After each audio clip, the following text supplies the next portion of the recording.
note here, just a little general maintenance on my little travel cart. I got this sucker here, and every now and then, about every 5 or 6 months or something, that is almost totally flat. The air will gradually leak out of these things, and and just as a tip, you have to use, the hand trucks that have the big wheels on them, the air wheels, because the kinds that don't have the air wheels, all the ball bearings and stuff, they'll break. I had one break on me, and I tried to use one of them on the road. So anyways, these things work really easy. I just go by feel.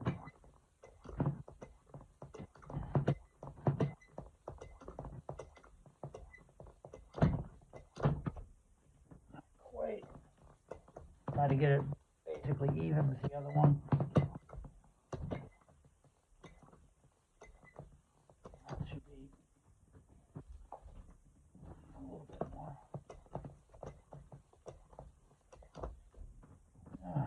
Okay. So anyways, just thought I'd show you that. Another thing, which I didn't bring up the last time with my cart video that I made, you know, staying homeless and mobile. One thing you have to really consider is when you're traveling on a lot of back roads, is there's a lot of irresponsible dog owners that live out in the country in the middle of nowhere, and you never know. You may battle it, be in a battle for your life if there's a really muscle-bound dog or something like that that suddenly charges from out of the house or out of the yard at you, and you're pushing the cart. So it's always good to have something like a stick like this that you can grab really fast. It doesn't have to be quite this long. It could be basically a walking stick. And if you don't have a cart, and you can keep a stick a little shorter than that, wrapped up in your bedroll in back of your backpack. You know how the bedroll goes underneath down here? You can have it wrapped up in the bedroll, and that can keep you safe from a dog attack, or at least give you a fighting chance, you know what I'm saying? And hopefully you'll be able to fend it off and defend your life. I mean, it could be real out there. It can get real real quick, you know. Now, another thing about living homeless, and this is just something that homeless people are going to have to accept. I hear a whole lot about homeless people having encounters with the police. And I want to say, if you want to put the blame on the bad relations between police and homeless people, then put it in its proper place. And that blame is mostly on the citizen. And it's because citizens, homeless people especially, they just have a lot of them out there have horrible behavior, and they all got personal vendettas, and they're all kind of like amped up against the authorities and police and stuff like this, because America's had it very easy for a lot of years, and a lot of other countries they haven't. So a lot of times, since we have this social media going on, and we have YouTube, a lot of homeless people watch these police auditor videos, and these guys are professional at what they do. They are constitutional experts, and they'll study the laws of a certain community, a certain town, a certain city, and they're all prepared.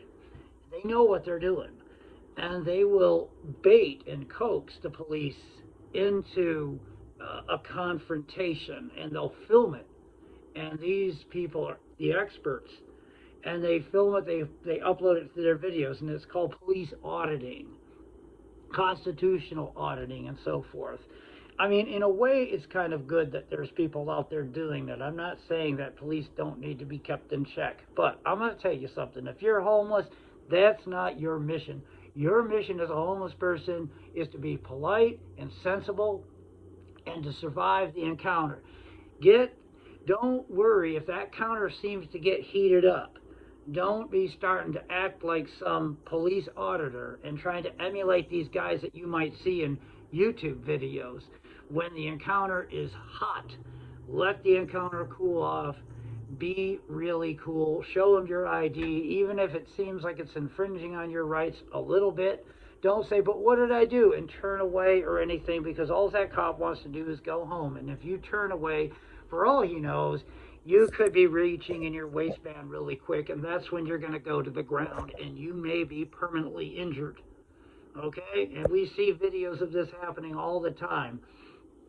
Every time, I think almost every time, like 99 out of 100 times, even if there is a lawsuit against the police and it looks like they did something kind of wrong, if you really look close, the people are acting, they're pushy, they're acting like they're trying to emulate the police audit videos that they see, and their heads all filled up with this vendetta against the laws and against the cops, and I'm a sovereign citizen, and what crime have I done? And you don't get all up like that.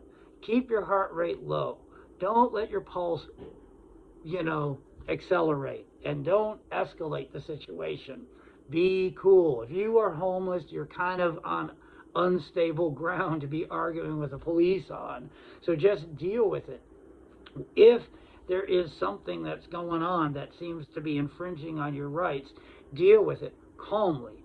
After the confrontation or the encounter de-escalates and begins to cool off, and you get a little bit of a rapport with that police officer. Another thing, if you're homeless, don't be walking around drunk. Don't be walking around with pills in your pocket that don't belong to you. Don't, walk around dirty. Don't walk around drunk, and don't walk around with your head full of these police audit videos and stuff like that. Let the encounter cool off, and if there is anything that is infringed on your rights, you could deal with it after the encounter cools off, and you can take it to higher authorities. And you just look, if you really want to put the blame in the right place, it's the citizen. The cops don't get together like a bunch of, shadow government people and have these, Bilderberg groups to see what they can do to hurt people. It's that the citizens over the last several years have kind of built up this personal vendetta in America against cops. And, there has been things that should change, and the cops should be held accountable and so forth, but the personal vendetta is not the way to go. It's not going to help repair the situation. You'd be surprised that a few calm and cool words can cool a cop off really quick. And I've had hundreds of encounters with the police, certainly over 100 for sure, in all of my travels. I've had travels from sea to shining sea. I have been stopped hitchhiking. I have been stopped by police while camping, stealth camping even. Not too often stealth camping, but I have. And I've had police walk up on me with guns pointed, ready to fire if I made a funny move. My pulse didn't jump up any. I calmed the situation down. I've, a couple of times was caught on a freight train and, had the train even stopped. I calmed the situation down very, very quickly. It doesn't mean that I'm buddies with the cop and I'm some kind of a snitch or anything like that. I don't sit there and totally admire them, and I don't have any sort of delusions or anything. This is the reality of where you stand when you're homeless. And the biggest problem with homeless people and police officers in reality is homeless people. It's the way they camp, it's the way they trash places, it's the threatening mannerisms that they use, and it's this, they emulate police audit videos and that they see on YouTube, and that's not your job, man. People that do these police audit videos, honest to goodness, they are experts.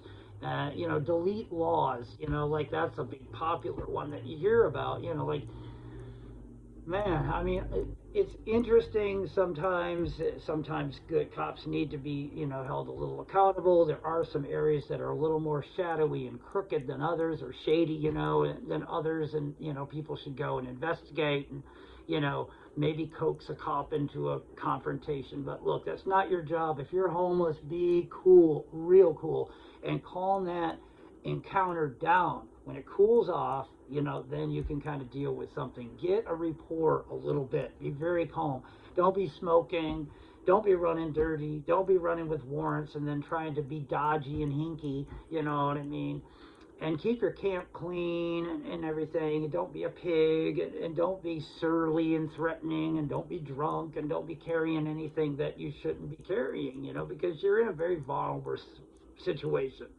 You know, one person at a time can make a difference in improving the police and citizen relations. You see? And I know I've done it. I've had police, yes, with guns that have, you know, pulled them out on me and stuff. I've always calmed the situation down, and I've never once gone to jail just for being homeless. You know what I mean? I've been run off, and I've been treated a little bit harsh at times, but for the most part, once the initial, you know, encounter cools off, everything gets cool. And from then on, that police might drive by and wave at me. You know, and you'd be surprised. It's not our job, man, if we're homeless, you know, to try to act like police, you know, auditors. Leave that to the experts. All right, anyways, that's just a little tip of advice, you know. Got to keep your cart maintained, and it's always good advice to keep a walking stick. And in case of dogs, irresponsible dog owners are a major problem. And I think they're more of the problem than the dog, frankly. But you might have to defend your life. It's very possible. I haven't, thank goodness, but I have came a little bit close. It was a little scary a time or two, and I growled and yelled really bad, and I can get kind of scary if I really had to, and sometimes the dogs back off. But that might not be always the case. A Noah Road always carries a walking stick, which can be, you know, used as something that can fend off, you know, a dog. Anyways, and then the police encounter thing, man, that's a real important thing. It doesn't mean I'm buddies. I don't have any delusions. I don't think that the cops are all great and everything like that. I know my role. I know my place. And, you know, my role is to try to improve the police to citizen, especially a homeless person's, you know, relations, one encounter at a time, if possible. And if there's anything that's a little shady going on, I'll have to deal with it after the encounter cools off. And I'm never going to be running dirty, running with weapons, running with drugs, running all drunk. You know what I mean? And I'm certainly not going to get mouthy and defensive and act like some sovereign citizen, you know, when a police stops me, I ask for being homeless, you know. Anyways, with that said, I don't want to get preachy, but it's just something that I really believe in, and it's worked for me for all of these years. And, you know, anyways, Noah Road is my advice. Noah Road, over and out for now.